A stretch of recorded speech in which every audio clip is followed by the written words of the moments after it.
Hello everyone, welcome back to this video. तर friends, आजच्या या व्हिडिओमध्ये देखील आपण रोजच्या जीवनामध्ये जी काही वेगवेगळ्या प्रकारची मराठी वाक्ये बोलत असतो, मग ती मराठी वाक्ये इंग्रजीमध्ये कशी बोलायची तेच समजून घेणार आहोत। तेव्हा तुम्ही संपूर्ण व्हिडिओ स्किप न करता नक्की बघा आणि जर तुम्ही या चॅनलवर नवीन असाल तर चॅनलला सबस्क्राईब देखील करा आणि बेल आयकॉनचे बटन देखील क्लिक करा, म्हणजे माझ्या सर्व नवीन येणाऱ्या व्हिडिओचे नोटिफिकेशन तुम्हाला लगेचच मिळेल।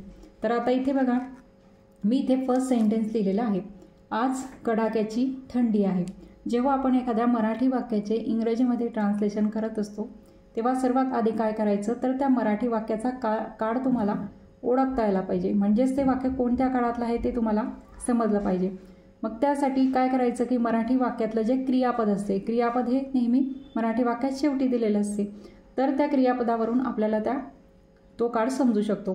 तर इथे बघा, इथे क्रियापद आहे म्हणजेच वाक्यामध्ये अशा प्रकारे जेव्हा क्रियापद आहे असं असते तेव्हा ते जे वाक्य असते ते वर्तमान काळातलं आहे हे लक्षात ठेवायचं, म्हणजेच हे जे वाक्य आहे ते वर्तमान काळातलं आहे। त्याचप्रमाणे हे वाक्य एक सिंपल सेंटेन्स आहे आणि प्रेझेंट कॅटेगरीमधलं आहे, म्हणजेच वर्तमान काळातलं आहे।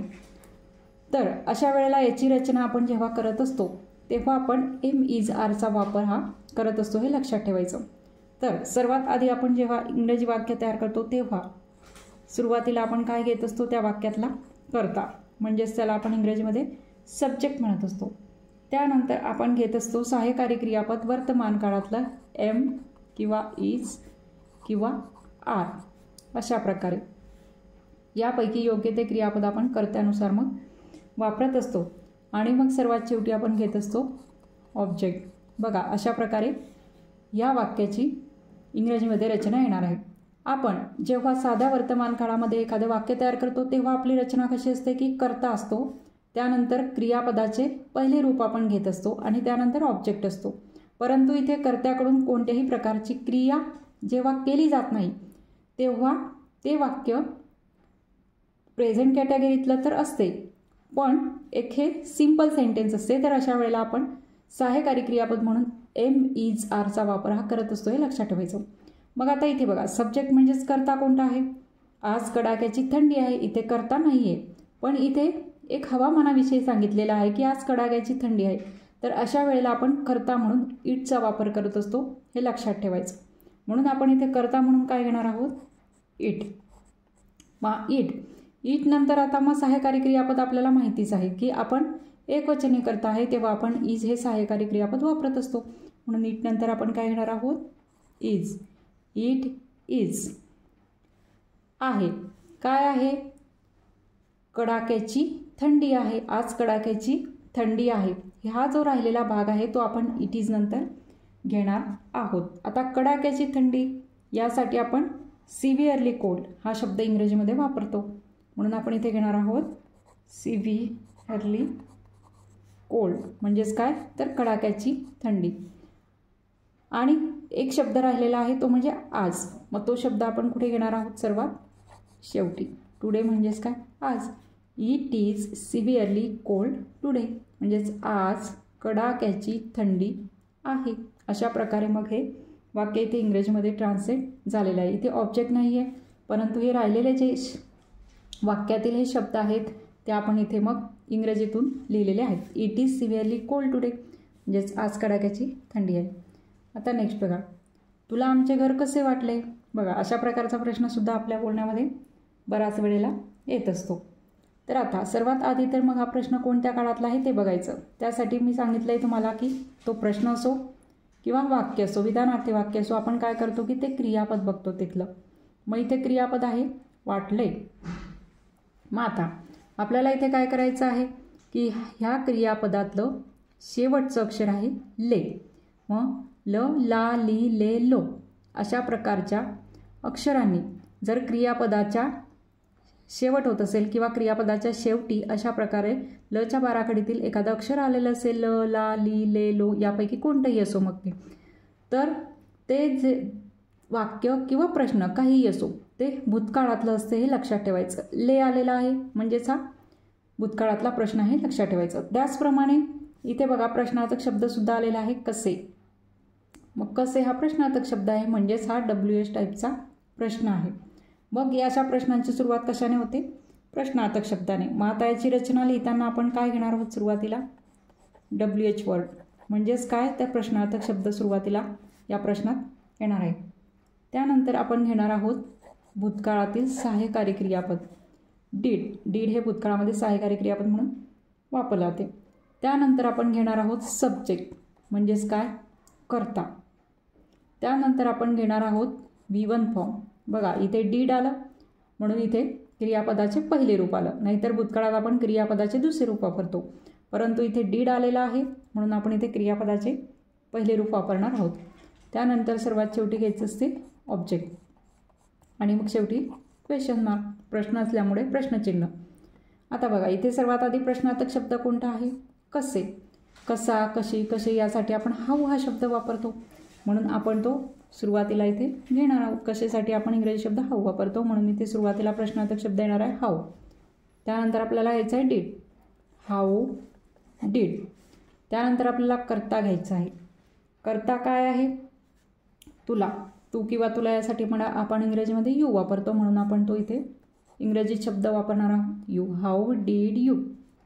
आणि नंतर आपल्याला घ्यायचं आहे क्रियापदाचे पहिले रूप. आता क्रियापद आहे वाटले.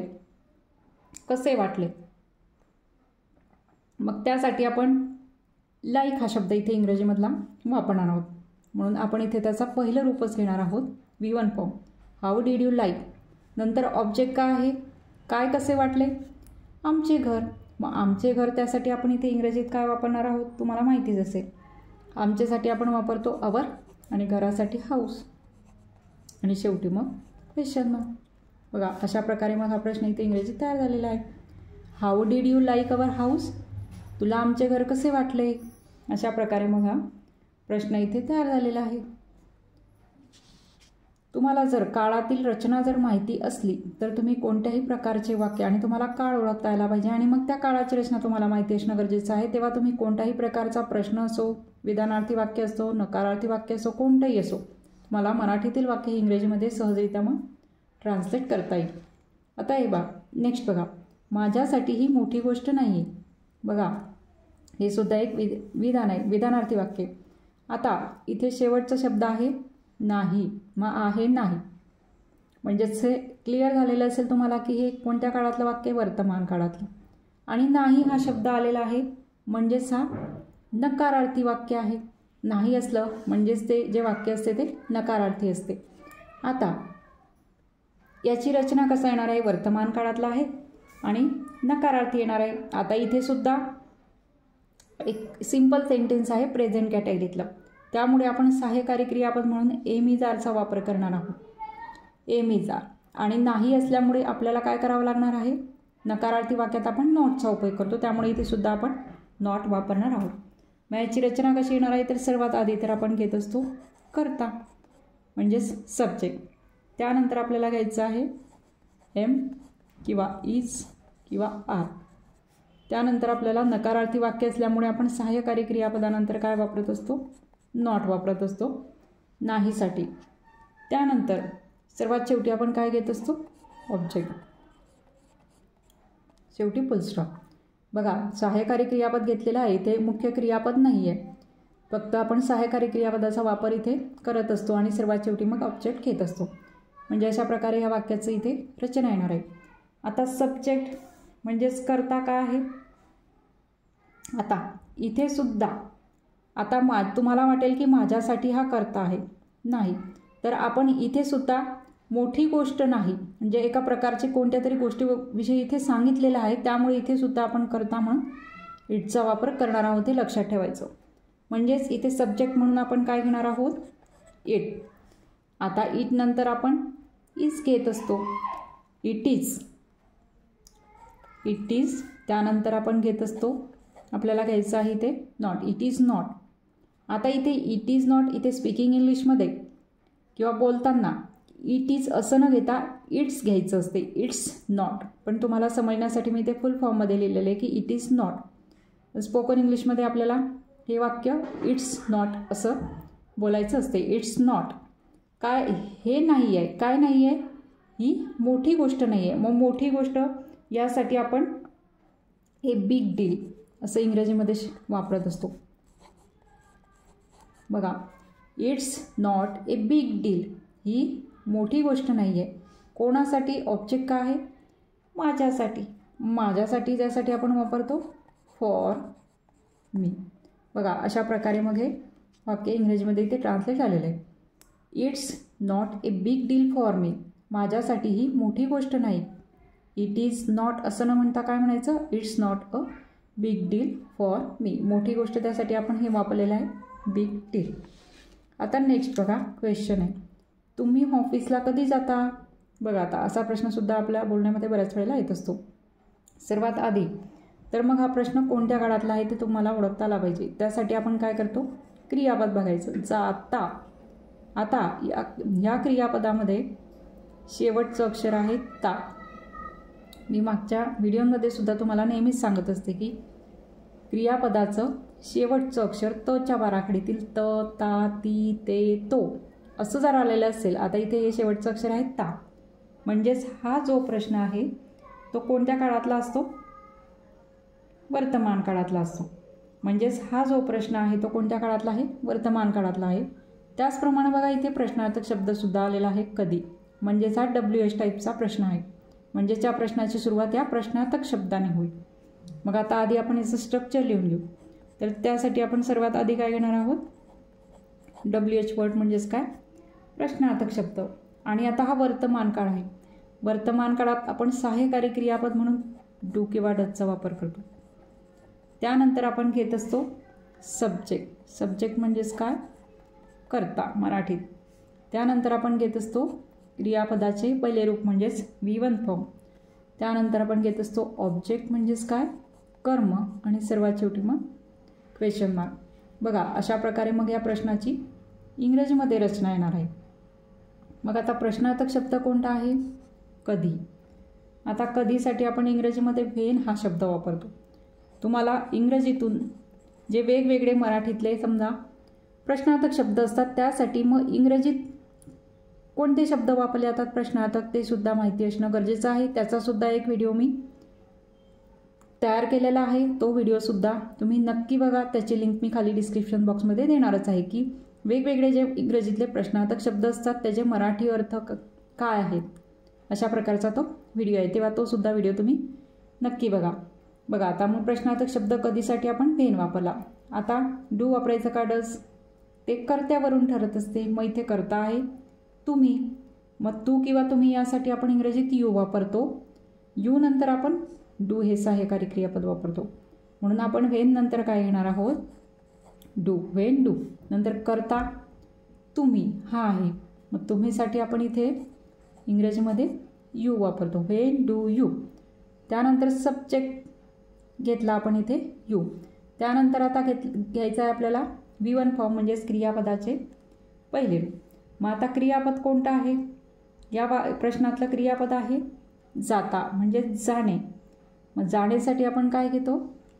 गो हा शब्द इंग्रजीत वापरतो. तो आपल्याला मूळ रूपातच घ्यायचा आहे म्हणजेच पहिल्या फॉर्ममध्ये. तो आहे go. When do you go. तुम्ही कधी जाता? कुठे कधी जाता? ऑब्जेक्ट काय? कर्म. ऑफिसला. आता इथे ऑफिस नुसता ऑफिस हा शब्द नाही आहे, ऑफिसला असं आहे.